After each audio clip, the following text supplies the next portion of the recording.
thinking about my work, how it's evolved, there's been a number of points where I started doing something different and new that have turned into new phases of my work.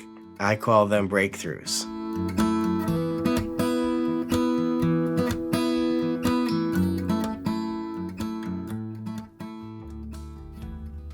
It was a huge breakthrough for me to start making collages at all. And my first collages happened using different things I had at my business. I really didn't like the waste that we create in our everyday lives. Looking back on it, I realized that a lot of this art made out of different materials, whether it's old sell sheets I didn't need anymore, pamphlets, labels, then junk mail. I realized that in junk mail, sometimes you'd get these little stickers. You know, take this sticker and put it on this postcard and mail it into us, and we'll send you a free magazine subscription and put you on more lists, so we send you more junk mail, that kind of a thing. I started saving a lot of these different materials that I came across rather than just tossing them straight into the trash. And I began making collages at my desk on pieces of cardboard while making phone calls. And I'd put them on the wall behind me, actually all over my office. And I remember one day my brother, who I was working with at the time, came into my office and he said, he looked around and he saw all these collages covering my walls. You know, I guess in an office you expect, you know, your calendar and other business-related information to be on the walls.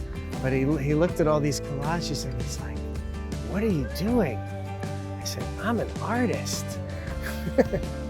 He's like, "Good grief," you know, walked out of my office, and soon thereafter he changed his career. He decided to do something else. He's like, "Well, if he's gonna be an artist, I'm gonna do something else too."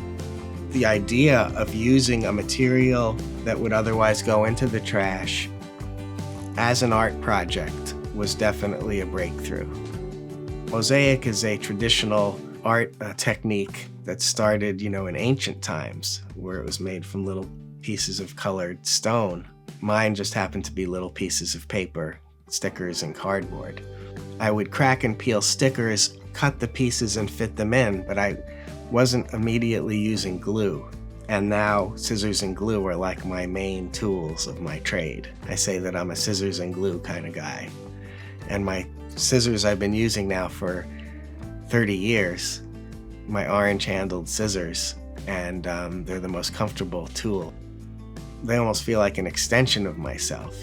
I started using scissors and glue when I started cutting up things that weren't stickers, and in order to adhere them, I needed glue. In the age of film photography, I started realizing that I had a lot of extra, duplicate, and bad photographs of my kids and family. You know, we don't throw away our photographs, even blurry ones.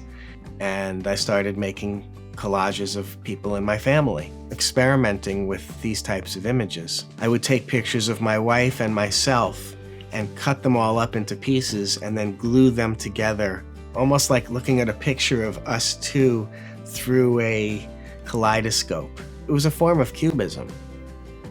Doing the photo collages, you know, tied in a lot with that idea of making gifts for people.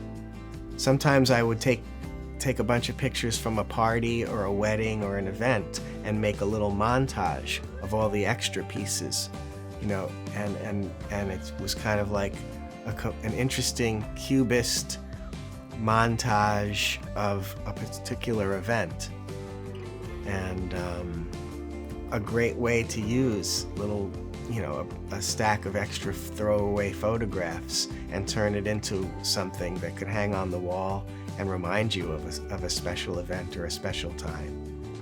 So pretty early on, I started putting my initials in my collages as a way to sign my work. So as my art developed, I started not just putting MA somewhere in my work, but in some cases I would put multiples, you know, numerous MAs in my work. Usually though, I put just one. People that know my work know that to look for the MAs. And it's fun actually, especially when I make them really small and hard to find. People get a kick out of finding them.